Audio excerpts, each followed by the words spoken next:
Let's talk about the history of the cigar box guitar.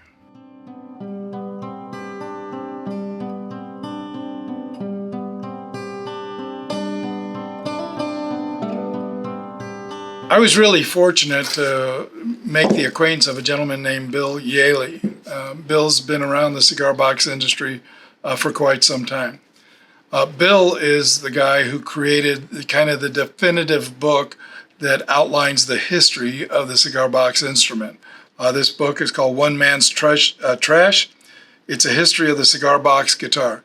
It's a great book. It's available. I think you can get it on Amazon. A fabulous book if you want to read the history. Bill did a great job of documenting and looking and researching. He's got all the supporting information. He went back in time.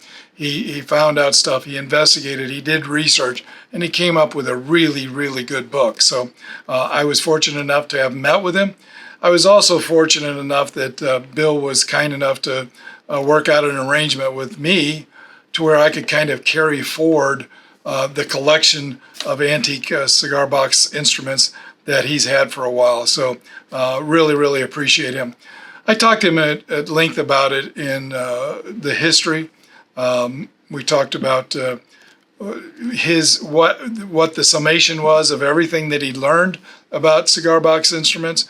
And a couple of things that kind of came through was there seems to be this stereotype out there that the cigar box was kind of created in Mississippi, and it was created by poor people that couldn't afford an instrument.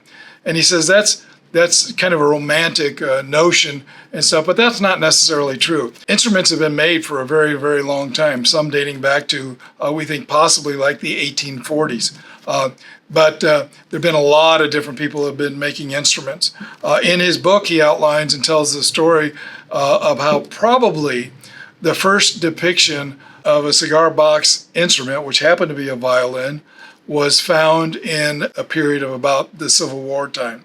During the Civil War, an artist named Edwin Forbes was out visiting a lot of the camps and creating some art to publish in all the popular magazines and newspapers of the day. And he captured the image of some men sitting in front of a tent, and one of them happened to be playing a cigar box fiddle. That's the first time we've actually seen a public record of a cigar box instrument. All that information is included in this book, and it's a great story. They've gone on, and we've seen them in other wars. We see a lot from World War I. We see a lot from World War II. Been a lot of pictures about them having been made through time. But one of the things, we have the history of all the instruments. We know a lot about them.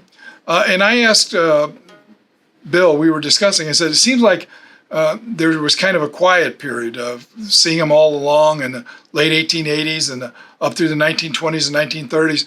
But in the 40s, 50s, and 60s, maybe it became a little bit quiet.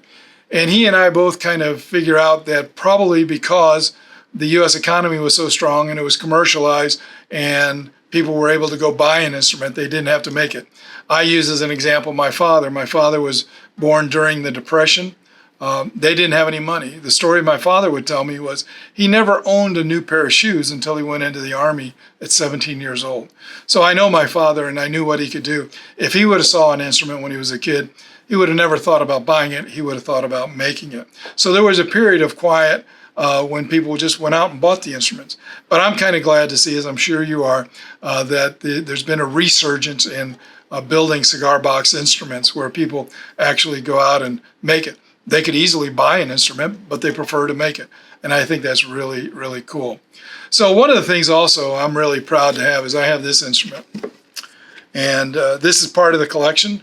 As a matter of fact, in the collection, I call it number one. This happens to be an instrument that Bill Yaley made. And it's a cute little three-stringer. I like it because they used a Tampa cigar box, or he used a Tampa cigar box.